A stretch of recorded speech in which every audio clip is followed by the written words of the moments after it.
Fala pessoal, sejam muito bem-vindos a mais um módulo dessa formação e nesse módulo, de uma vez por todas, é um módulo muito esperado, creio eu, por você, a gente vai dar início à nossa discussão sobre a hipertrofia muscular. Nesse módulo, você vai aprender realmente como que você vai pensar no contexto da hipertrofia, aí, nos mecanismos fisiológicos que estão por trás dessa adaptação magnífica e como que a gente pode maximizar ela posteriormente lá no treinamento, quando a gente entrar no nosso módulo das variáveis do treinamento e posteriormente no nosso módulo de periodização. Então, de antemão, cara, eu gostaria de te parabenizar por você ter chegado até aqui, por você ter assistido todas as aulas e não ter pulado nenhuma, creio eu que você assistiu todas as aulas. Se você não assistiu, saiba que, como eu falei lá no início para você, esse curso ele é progressivo, do básico ao avançado, do simples ao complexo. Então, se você pulou alguma aula, eu te peço gentilmente que você volte lá e assista, porque vai ser muito importante. Inclusive, todos os módulos que a gente passou até aqui, todas as aulas foram muito importantes porque elas formaram uma base, um alicerce, agora para eu te entregar de fato como que funciona todo o mecanismo fisiológico, todos os bastidores que estão por trás desse processo que é a hipertrofia muscular. Então lembrando que a gente passou lá no início, no nosso módulo dos princípios do treinamento, a gente passou no nosso módulo de carga de treinamento, você aprendeu o que é uma carga externa, uma carga interna, o que é estresse fisiológico, a gente passou lá no nosso módulo de capacidades físicas, onde eu te dei a introdução da força muscular, o que é uma tensão muscular, que o músculo produz, inclusive que vai dar base para essa aula de hoje. E no último módulo foi o módulo das bases neurofisiológicas, que realmente foi uma base, e lá eu te entreguei uma aula onde eu falei sobre contração muscular. A partir daquele entendimento, a gente teve conhecimento basicamente de como funciona a célula muscular, como ocorre esse processo da contração muscular, e com esse breve entendimento agora que você já tem nesse processo, vai ficar muito fácil agora para eu te exemplificar esse processo que é a hipertrofia muscular, ok? Então, cara, hoje a gente vai estar falando sobre dando uma base realmente daquilo que é uma hipertrofia muscular, qual é o conceito de hipertrofia muscular, quais são os tipos de hipertrofia muscular, a relação que existe entre hipertrofia e força muscular, que eu acho que eu já te falei em algum momento aqui, e a gente vai ver como que funciona todos os bastidores que estão por trás desse palco que a gente chama de mecanismos relacionados à hipertrofia muscular. O que a gente já tem de embasamento hoje na ciência em relação a quais mecanismos estão associados à hipertrofia muscular e quais mecanismos a gente não tem tantas evidências assim, ok? Então vamos lá. Pessoal, primeira coisa, o que é uma hipertrofia muscular?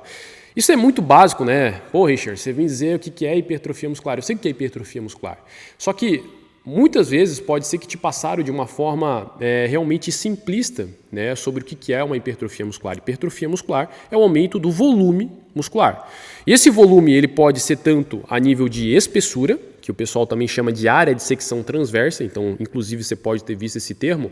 Hipertrofia é o aumento da área de secção transversa, que inclusive a gente consegue ver em estudos que utilizaram, por exemplo, ressonância magnética, que hoje é o padrão ouro para verificar aumento de espessura muscular. O grande problema é que a hipertrofia muscular ela acontece tanto a nível de espessura, a nível de aumento de área de secção transversa. Richard, o que é a área de secção transversa? Vamos pegar, por exemplo, o bíceps braquial. Então imagina que eu estou com o bíceps braquial aqui na minha frente, eu vou fazer um corte transversal nesse bíceps.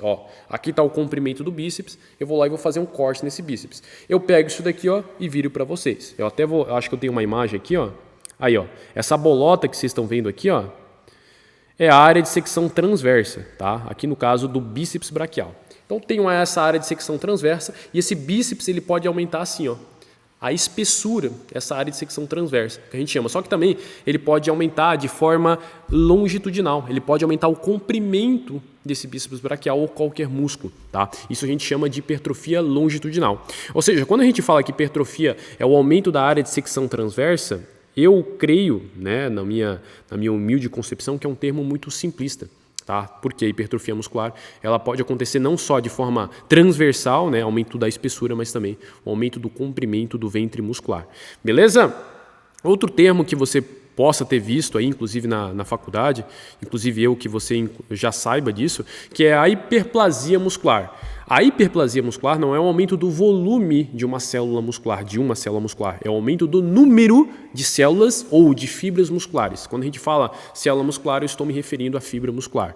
Tá? Inclusive, se você tiver alguma dúvida, se você estiver lendo algum artigo que fala sobre isso, célula muscular é a fibra musculoesquelética.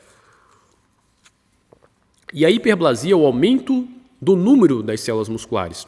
A hiperplasia ela não foi identificada, pelo menos de maneira significativa, em adultos humanos, ok? E animais até foi vista, mas em adultos a gente não tem evidências que suportam essa questão da hiperplasia, do aumento do número das células musculares, somente hipertrofia muscular, beleza?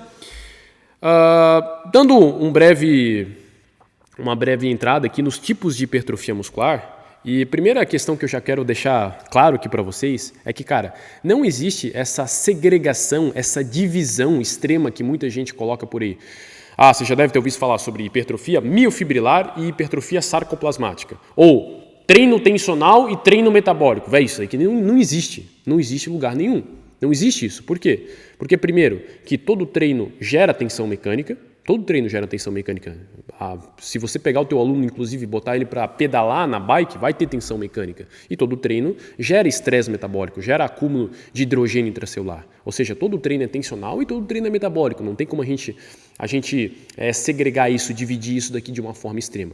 As duas coisas acontecem durante o treinamento e da onde que a gente sabe, nós não temos evidências que suportam essa questão de treinos direcionados a tipos específicos ou prioritariamente a nível celular de magnitude de hipertrofia. Ou seja, a gente não tem como dizer, até hoje pelo menos, que o treino que eu faço o maior número de repetições e deixo um curto tempo de intervalo, ele vai induzir a uma maior hipertrofia sarcoplasmática ou um treino dito aí por muitos como treino tensional, que é um treino pesado, né, onde eu utilizo um peso maior e deixo um tempo de recuperação maior, ele vai induzir a mais hipertrofia miofibrilar. Isso não existe, ok? Para ficar bem claro aqui de início para vocês, tá? Eu falo isso porque você já deve ter ouvido isso por aí. Na nossa educação física tem bastante coisas que são replicadas de uma forma errônea e muitas vezes eu até me culpo de fazer com que os profissionais não tenham esse raciocínio crítico de buscar informação. Pô, mas o que esse cara falou? Tem evidência para isso? Me mostra a tua evidência. Então, nesse nível de crítica que os profissionais eles têm que ter, principalmente quando a gente fala de coisas aí que são bastante replicadas aí na nossa área, tá? Então vamos lá. A gente já sabe, pessoal, que sim, existem diferentes tipos de hipertrofia muscular, só que a gente não pode dividir. Então aqui eu vou colocar para vocês de uma forma didática, ok? De uma forma didática, mas na prática, fisiologicamente as duas ocorrem ao mesmo tempo no organismo. E na verdade não existem só dois tipos. De uma forma didática, a gente pode dividir em mais tipos. Então vamos lá. A gente tem a hipertrofia miofibrilar, que é a hipertrofia que ela é induzida pelo aumento do número das proteínas contráteis, então actina, miosina, todas as proteínas ali do sarcômero. Então quando eu tenho um aumento no número de proteínas, e esse aumento de proteínas, que a gente chama de síntese proteica, ele acaba superando a degradação. A gente já vai ver depois que ao longo do dia a gente tem um nível de síntese proteica e a gente tem um nível de degradação, ou seja, destruição de proteínas lá dentro da célula muscular. Então quando a síntese ela supera a degradação, eu tenho ao longo do tempo uma hipertrofia muscular significativa. Essa é a hipertrofia que nós chamamos de miofibrilar, ok? Miofibrilar.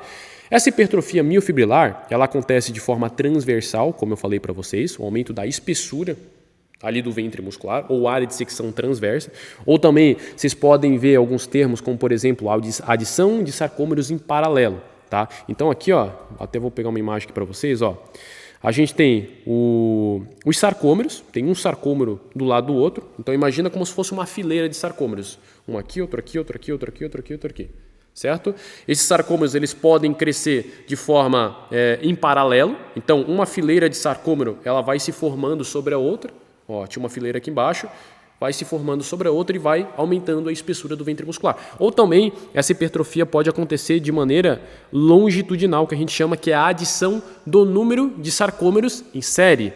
Isso daqui, pessoal, a gente vai falar de forma mais aprofundada quando eu chegar na nossa aula sobre escolha dos exercícios, que é uma aula que está dentro do módulo sobre variáveis do treinamento na prática, tá? Ou, se eu não me engano, manipulação das variáveis, que vai ser um módulo somente falando sobre como que você vai manipular as variáveis para estar maximizando esse tipo de adaptação que eu vou colocar aqui para vocês, ok? Então, o músculo ele pode crescer de forma transversal ou de forma longitudinal.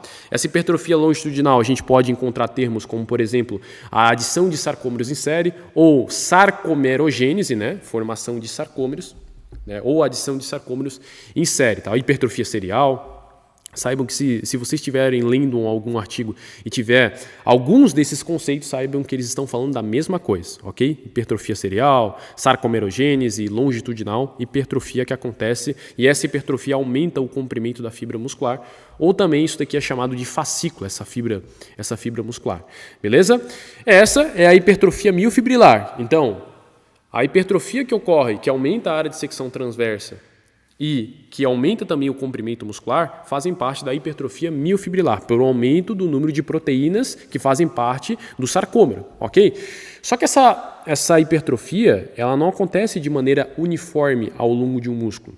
Então, se a gente for pegar, por exemplo, o bíceps, vamos pegar o exemplo do bíceps, eu posso ter uma hipertrofia mais próxima à origem do bíceps, uma hipertrofia que a gente chama de mais proximal, e uma hipertrofia um pouco mais distante, uma hipertrofia mais distal, que a gente chama. Então, na anatomia, a gente utiliza esses termos de proximal e distal para se referir à localização onde ocorre a maior magnitude de hipertrofia. Isso daqui que eu estou falando brevemente para vocês é aquilo que a gente chama de hipertrofia regional, ou também vocês podem encontrar como hipertrofia regional seletiva, hipertrofia compartimentalizada. O que esse termo diz? Ele diz que o músculo, primeiramente, a gente sabe que ele não hipertrofia de uma maneira uniforme, ou seja, o músculo ele não hipertrofia como um todo, tá? Então, se eu pegar o bíceps e eu analisar por ressonância magnética essa área proximal mais próxima ao ombro ou a área mais próxima ao cotovelo, a área mais distal do bíceps, eu vou ver, por exemplo, que vai ter uma área que vai hipertrofiar mais em relação, em detrimento das outras. Reparem que aqui, pessoal, eu estou falando mais em detrimento das outras, eu estou falando de prioridade, eu não estou falando de exclusividade.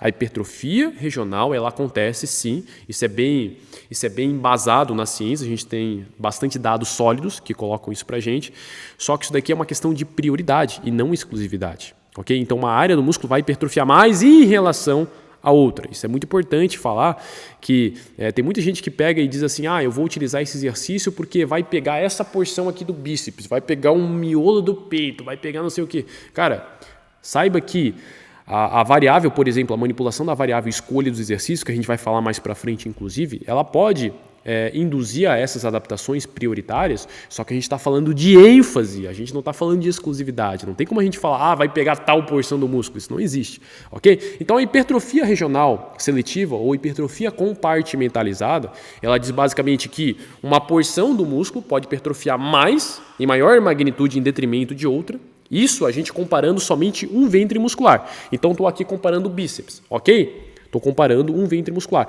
Ou também essa hipertrofia regional ela pode ser considerada quando eu comparo um grupo de músculos que fazem parte do mesmo grupamento muscular, como por exemplo o quadríceps. O quadríceps ele é composto por 4 ventres musculares, 4 músculos, que é o reto femoral, vasto lateral, vasto medial e vasto intermédio.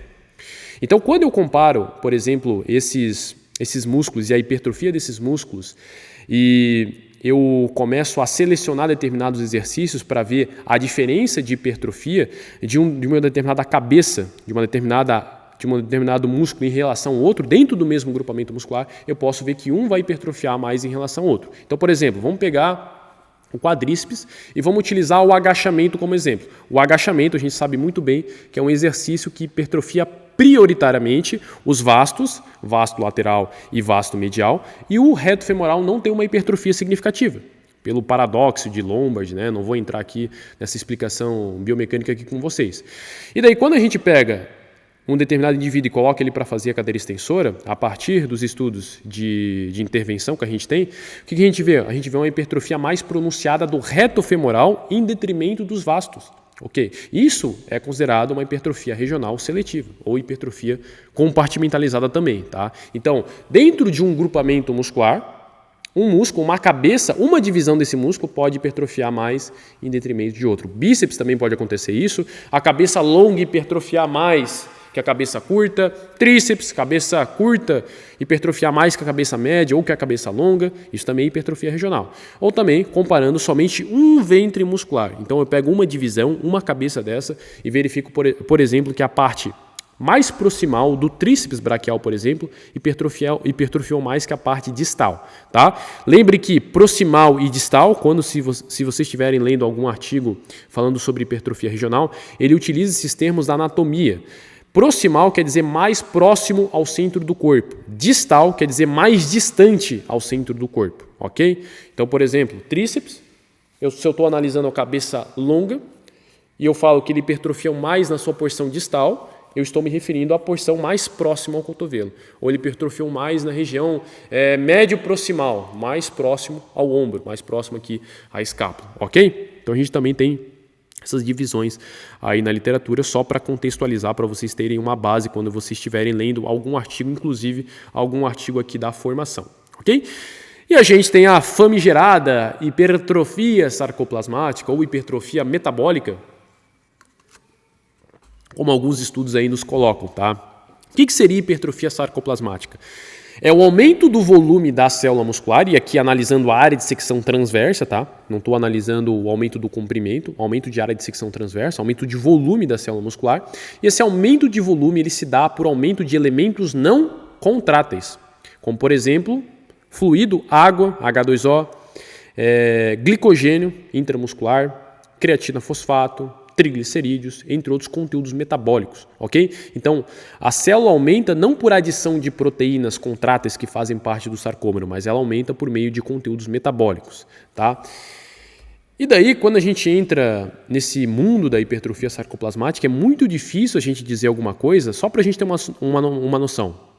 Hoje, na ciência, deixa eu até pegar aqui, hoje é dia 16 de novembro de 2023, tá? 16 de novembro. Até o momento, a gente não tem evidências suficientes, por exemplo, que corroborem para a hipertrofia sarcoplasmática em determinado tipo de exercício ou em determinada manipulação das variáveis que vai gerar prioritariamente essa adaptação. A gente sabe, por exemplo, que é uma adaptação que acontece, só que para a gente ter uma noção, nós só temos uma revisão sistemática na literatura abordando isso. Uma revisão somente na literatura, lembrando que uma revisão é um conjunto de vários estudos e eles tiram um resultado, no caso aqui, uma linha de raciocínio baseado nos estudos que a gente já tem até agora, né, que basicamente essa revisão aqui, ó, ainda eles colocaram como título hipertrofia sarcoplasmática no tecido muscular, daí eles colocam assim, unicórnio científico ou adaptação ao treinamento resistido. Né? Será que é uma falácia ou será que realmente é uma adaptação do treinamento resistido? O que a gente já sabe? Que sim, ela acontece, só que o que a gente não sabe é por quais mecanismos que ela acontece. Então, aí a gente já começa a quebrar algumas questões aí que alguns gurus, né, da hipertrofia hoje falam por aí, principalmente em rede social. Que se o cara treinar com baixo peso, um alto número de repetições, ele vai ter prioritariamente uma hipertrofia sarcoplasmática e ele vai ficar com o músculo mole, né, vai ficar com o músculo mais num estado mais maleável, né? E se ele treinar com alto peso, um treino, vulgo treino pesado, né, e um baixo número de repetições, ele vai ter uma hipertrofia miofibrilar, e daí ele vai ficar mais denso. Tudo bem que densidade nem é isso, né, mas tudo bem. Cara, isso daí não existe. Não temos evidência até o momento que corrobore para isso. Não temos, não existe. Mas também é aquele negócio, né? A ausência de evidência não quer dizer evidência de ausência. Ou seja, não é porque nós não temos evidências que mostrem para a gente que um determinado tipo de treino gera prioritariamente ou direciona mais por um lado desse tipo de hipertrofia em detrimento da hipertrofia miofibrilar, que a gente não pode dizer que ela não vai acontecer em determinado modelo de treino.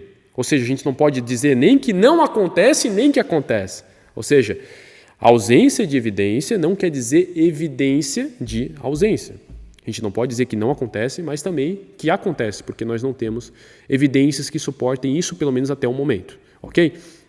Existem hipóteses, né, que são hipotetizadas aí, ideias que são teorizadas aí pelos autores do estudo, e a principal delas é que a hipertrofia sarcoplasmática, esse aumento de fluido, de água, de glicogênio dentro da célula muscular, é um mecanismo bem provável que seja, e isso do ponto de vista fisiológico faz todo sentido, é que ela é causada pelo excesso de dano celular. Lembrem o dano celular, eu acho que eu não passei com vocês ainda. Vocês devem estar pensando, pô, Richard, mas tu está falando coisa lá na frente e é que essa aula, pessoal, eu estou gravando depois das aulas de terminar as aulas do curso, por isso que pode parecer um pouquinho confuso que não estou gravando na sequência, tá? Mas só para vocês saberem, inclusive, porque eu gravei depois, porque eu queria pegar o maior número de evidências até esse momento. Então agora a gente já tem um número maior para corroborar com esse módulo aqui para eu estar gravando aqui para vocês. Então, basicamente, cara, o que acontece? No dano celular, a gente tem um dano ali das proteínas da estrutura do sarcômero, da banda Z, que eu mostrei para vocês lá na nossa aula de contração muscular. A gente tem um dano na membrana celular, até vou botar uma foto aqui para vocês, ó. A gente tem um dano aqui na membrana celular. E daí a gente pode ter o vazamento, né, a extrapolação de algumas proteínas que estão dentro da célula muscular, como por exemplo creatina quinase, como por exemplo mioglobina. Inclusive você já deve ter visto, por exemplo, um fenômeno chamado rabdomiólise, que pode acontecer principalmente em indivíduos iniciantes, quando eles são expostos a um alto volume de treinamento, um treinamento altamente intenso, a rotina de exercícios não habituais, eles têm um quadro de insuficiência renal aguda, por exemplo, porque a mioglobina, que é uma das proteínas que está dentro da célula muscular, que ela é responsável por transportar o oxigênio, ela acaba sendo liberada em excesso na corrente sanguínea e esse excesso ele acaba sendo tóxico, ele acaba impedindo algumas funções renais, tá? Ele acaba comprometendo toda a filtragem do rim, ok? Então, o dano celular ele promove com que algumas proteínas elas vazem para fora da célula e também algumas proteínas podem entrar para dentro da célula. O próprio fluido, né, pode entrar para dentro da célula e isso contribui para o aumento do volume da célula muscular. Logicamente, pessoal, que isso daqui é uma hipótese e esse aumento de volume celular, por exemplo, que acontece iniciantes, né, tem uma alta suscetibilidade a ter um alto dano celular e consequentemente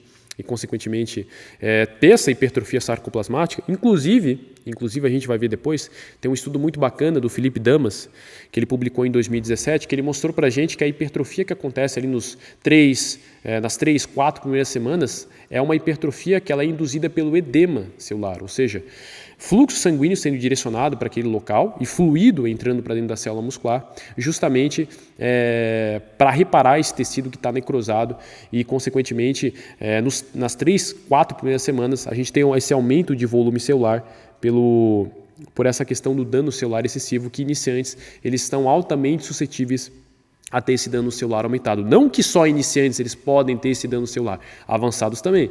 Principalmente quando a gente tem uma mudança muito grande ali nas variáveis do treinamento, uma mudança muito brusca no volume de treinamento, a gente tende a ter um dano celular bem significativo nesses indivíduos. Tá? Então, a hipótese que a gente tem até o momento é que a hipertrofia sarcoplasmática, primeiro, o que a gente já sabe?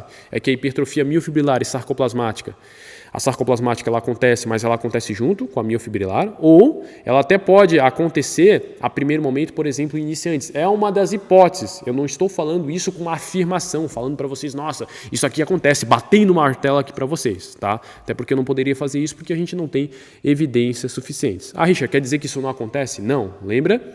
Ausência de evidência não quer dizer evidência de ausência. Não quer dizer que aquilo acontece, nem que aquilo acontece. A gente não tem evidências até o momento para bater o martelo sobre isso, ok? Então, a teoria, né, que a gente tem proposta até o momento é que a hipertrofia sarcoplasmática ela pode ser um aumento de fluido ali dentro da célula muscular por aumento de dano celular excessivo e, consequentemente, a gente tem uma migração de fluido, de proteínas ali para dentro da célula muscular, ok? Creio que novas pesquisas, né, futuras pesquisas elucidem isso mais tarde para a gente, consequentemente, essa aula aqui ela vai ser atualizada ao longo do tempo. Beleza? Então, para vocês entenderem, pessoal, vendo nessa imagem aqui, a gente tem a célula muscular, membrana da célula muscular, a gente tem esses pontinhos pretos aqui, que são as miofibrilas, tá? Então aqui está a minha fibra muscular. Esses pontos, essas bolinhas azuis são as mitocôndrias, que é uma organela que produz ATP pela via aeróbia, tá? Inclusive, se você não assistiu o meu módulo sobre bioenergética, eu te convido a voltar lá e assistir, porque vai ser muito importante, principalmente para a gente falar desse aspecto e alguns mecanismos posteriores que eu falar aqui da hipertrofia muscular. Tá? Então, se você não assistiu, eu te convido a ir lá embaixo, lá nos bônus, onde o mini curso de bioenergética está disponível, que é um mini curso sensacional, que basicamente são 10 horas de aula, onde eu te ensino a bioenergética, todo aquele aquela teoria maçante que a gente aprende na faculdade sobre metabolismo, eu aplico de uma forma prática e de uma forma interessante com que você possa ter um entendimento por trás daquilo e principalmente ensinando por quê. Não te ensinando a te robotizar, não te ensinando a alguma coisa que não vai ter nenhum tipo de aplicabilidade na sua prática. Ok? Então, voltando aqui, a gente tem a célula muscular, membrana da célula muscular, e esse espaço que está vazio, ó, esse espaço em rosinha aqui, ó, é o sarcoplasma, ok? É fluido. Basicamente é composto de água. Então a gente tem o aumento da célula muscular, que ele pode ser advindo por aumento do sarcoplasma, e aqui a gente tem o glicogênio também aqui dentro, ou por acreção, por adição de proteínas contráteis aqui dentro. Lembrando que não ocorre aumento ali das miofibrilas, essas miofibrilas elas acabam ficando maiores, tá? Não é hiperplasia, é hipertrofia muscular. E daí, pessoal, a gente tem também aquilo que a gente chama de hipertrofia longitudinal. O que seria hipertrofia longitudinal? É a hipertrofia que ela acontece pela adição do número de sarcômeros em série. Tá? Então a gente tem essa imagem aqui, ó. Vamos pegar o exemplo A aqui, ó, que ele está escrito como original fascicle. Isso daqui é o fascículo muscular. Inclusive, se vocês estiverem lendo algum artigo e ele quiser medir de forma indireta a hipertrofia longitudinal, que é esse aumento do número de sarcômeros em série, eles utilizam isso daqui, ó, o comprimento do fascículo. Tá? Isso daqui vocês podem encontrar em artigos científicos. Então a gente tem aqui, ó, no exemplo A, no fascículo A, esse fascículo, ou seja, o comprimento dessa fibra muscular é 24 milímetros e ele contém 11 sarcômeros. Se a gente for comparar o fascículo A com o fascículo B, aqui, ó, longer fascicle. Ele tem 33 milímetros e 15 sarcômeros, aumentou 4 sarcômeros. Então, consequentemente, se aumentou os sarcômeros, vai aumentar o comprimento dessa fibra muscular como um todo. Tá? Pessoal, uma coisa que eu vou abordar com vocês na próxima aula, não sei se vocês já ouviram falar, que é a relação comprimento-tensão.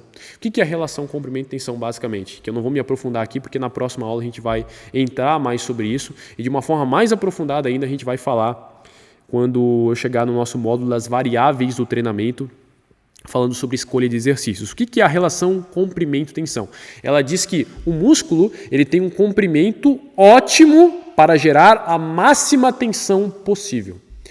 Então, o músculo ele não pode estar nem muito encurtado, nem muito alongado, ele tem que estar num comprimento ali que a gente chama de comprimento ótimo, e nesse comprimento o músculo tem a maior capacidade de gerar tensão. E basicamente por que isso acontece? Porque a gente tem, vamos relembrar lá, né, as proteínas contráteis, actina, miosina, né, precisa ocorrer o acoplamento entre a cabeça da miosina no sítio ativo da actina para promover aquele movimento de força. E quando a gente tem determinados músculos que eles estão muito alongados, o que acontece? Essas pontes cruzadas, a actina principalmente, ela começa a se afastar muito das cabeças de miosina e não consegue acontecer esse acoplamento, essa interação, ela não consegue ocorrer ali para ter esse movimento de força. Então, boa parte das cabeças de miosina que estão na miosina não consegue se acoplar na actina para promover essa tensão necessária. E o contrário também se torna verdadeiro quando o músculo está muito encurtado. Pode ocorrer aquilo que a gente chama de superposição. Os filamentos eles ficam muito em cima uns dos outros, como se fosse um encavalamento, e também eles perdem a capacidade de se interagir ao máximo e, consequentemente, produzir tensão ao máximo. Por que eu estou falando tudo isso aqui para você? Porque quando a gente aumenta o número de sarcômeros em série, isso daqui é proposto na literatura para a gente, quando a gente aumenta o número de sarcômeros em série, a gente acaba alterando essa relação entre o comprimento e a tensão. Logicamente, se eu falei para vocês que existe uma relação entre o comprimento e a tensão que o músculo consegue desenvolver, se eu altero o comprimento desse ventre muscular, dessa fibra, aumentando o número de sarcômeros em série, isso vai alterar a capacidade desse músculo desenvolver tensão em um comprimento mais longo, em um comprimento mais curto. Eu sei que agora pode parecer um pouquinho confuso, mas isso eu vou aprofundar mais e vai ficar bem palpável para vocês lá na próxima aula e lá no nosso módulo falando sobre variáveis do treinamento. Tá? Então, basicamente, essa hipertrofia, a gente vai ver depois que ela acontece porque o músculo ele consegue se adaptar de maneira funcional à demanda que vai sendo imposta a ele. Então, quando o músculo ele tem que desenvolver tensão, ele é alongado num comprimento muito grande, isso não acontece com todos os músculos, quando ele é alongado num comprimento muito grande, ele começa a adicionar sarcômeros em série para ele ficar mais eficiente em desenvolver tensão e conseguir produzir força num comprimento mais alongado. Tá? Isso aqui vai ser muito importante, não só a nível, quando a gente discute hipertrofia muscular, quando a gente discute, por exemplo, reabilitação de lesão, quando a gente discute, por exemplo, desempenho esportivo, desempenho atlético, vai ser muito importante essas questões que eu vou abordar com vocês posteriormente. Hipertrofia muscular e força muscular, né? A gente inclusive já comentou sobre isso. A hipertrofia muscular, sim, ela acaba aumentando a capacidade de produzir força muscular, porque eu tenho um aumento de proteínas contráteis. Logicamente, tem mais gente ajudando a produzir a encurtar essa fibra muscular. Então, consequentemente, eu tenho uma produção de força maior. Só que lembrando, pessoal, que em maior magnitude a adaptação neural, pelo menos nos primeiros momentos do treinamento, quando eu pego um indivíduo sedentário e eu aplico o treinamento resistido nele, a gente tem as adaptações neurais que acontecem a nível de sistema nervoso central, como por exemplo, aumento da coordenação ali entre os músculos, diminuição da participação de músculos antagonistas, músculos que não deviam estar sendo recrutados de uma maneira efetiva. A gente tem um recrutamento aprimorado, né, e outras adaptações neurais que corroboram ali para o aumento de força muscular a primeiro momento. Então a gente tem um gráfico aqui que eu apresentei para vocês, eu acho que nas últimas aulas. E no início do treinamento, né, no primeiro mês, vamos botar, então a gente tem aqui o traço azul escuro, que ele representa o stretch, a força muscular.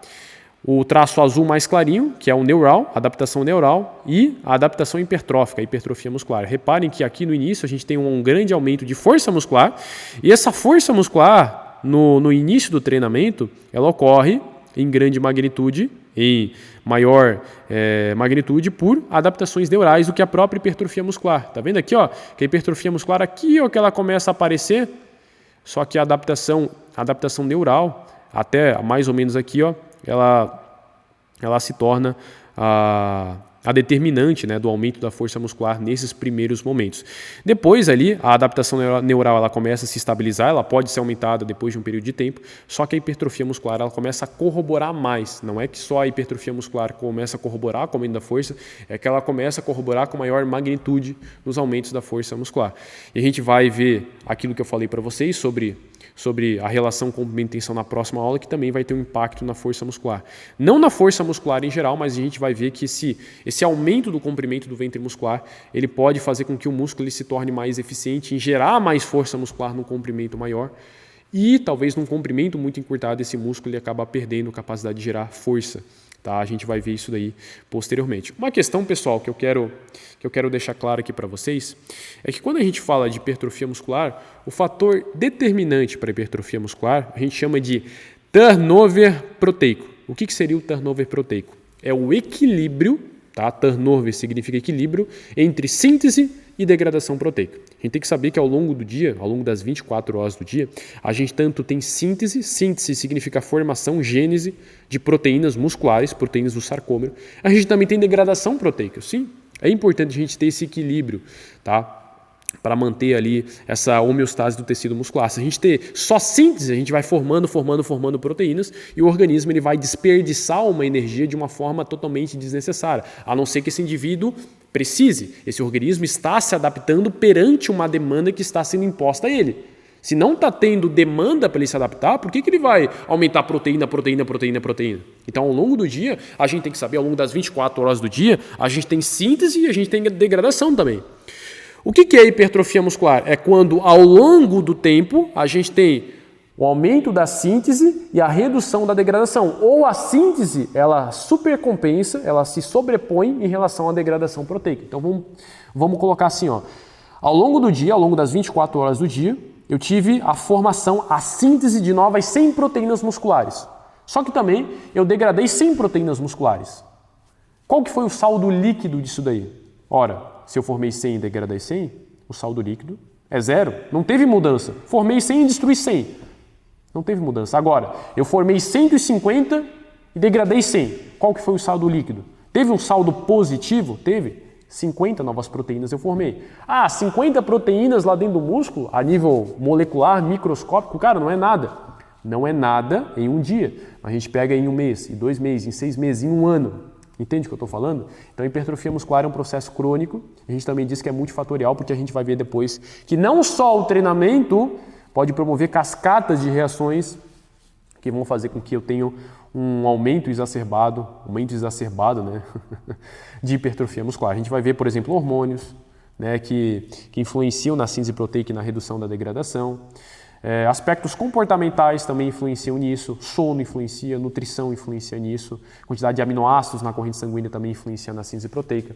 A gente vai ver tudo isso mais para frente, tá bom? Mas saibam que o fator determinante para a hipertrofia muscular é, de forma crônica, eu ter o aumento da síntese proteica e a redução da degradação, ou essa síntese proteica, né, ela for maior em relação à degradação proteica, e isso ao longo do tempo, é um processo crônico. Eu vejo muita gente que analisa estudos agudos que foram lá e mensuraram a atividade das vias anabólicas ou a síntese proteica pós-treinamento, 1 a 2 horas depois do treinamento. Cara, isso não quer dizer absolutamente nada. A adaptação ela não acontece depois do treinamento. Se a gente pegar, por exemplo, um fisiculturista que utiliza esteroide anabolizante, por exemplo, derivado de testosterona, a gente vai ver que esse cara tem uma síntese proteica aumentada em relação a um cara sedentário, por exemplo, ao longo das 24 horas do dia. E não durante um horário específico. Isso não quer dizer nada. O que é 1 hora proporcionalmente falando em relação às 24 horas do dia? Não é nada. Então a hipertrofia muscular é um processo crônico, dependente da síntese proteica e da degradação proteica. Ok? Na próxima aula, pessoal, a gente vai analisar, tá falhando aqui, a gente vai analisar os possíveis mecanismos que são associados à hipertrofia muscular, esses bastidores que estão por trás do palco, que realmente vão proporcionar aí para o seu aluno a maximização dessa adaptação, que é incrível, que vocês vão ver, que é um processo maravilhoso, que se a gente dominar e se a gente souber manipular as variáveis na prática, a gente consegue extrair o máximo do nosso treinamento. Te vejo na próxima aula, um grande abraço e tamo junto!